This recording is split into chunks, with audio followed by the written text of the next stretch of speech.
পুরো শরীর কেঁপে উঠেছিল সেদিন যখন জানতে পারলাম আমি ছাড়াও সে অন্য কারোর সঙ্গে কথা বলে। হঠাৎ করে বুকের ভেতরটা পাকা হয়ে গেল, শ্বাস নিতে কষ্ট হচ্ছিল, মনে হচ্ছিল যেন কেউ নিঃশব্দে আমার ভেতরের সব আশা ভেঙে চুরমার করে দিচ্ছে। আমি তো তাকে বিশ্বাস করেছিলাম মন থেকে, নিঃস্বার্থভাবে। ভাবিনি কখনো আমার নামের পাশে আর কারো নামও চলতে পারে। সে হয়তো কথায় কথায় হেসেছে, অন্য কারো সঙ্গে সময় কাটিয়েছে, আর আমি এখানে বসে তার একটা মেসেজের অপেক্ষায় দিন পার করেছি।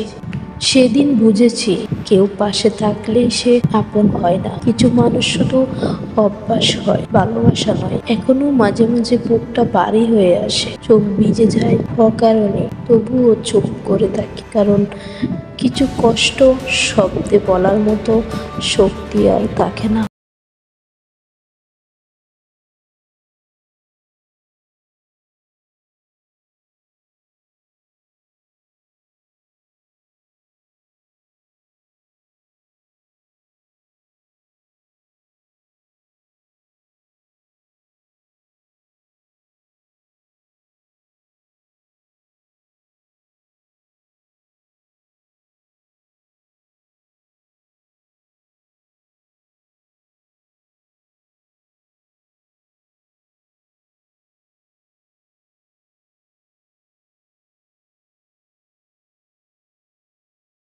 বিশ্বাস ভঙ্গের ভিতরেই চুপচাপ মারা যায়।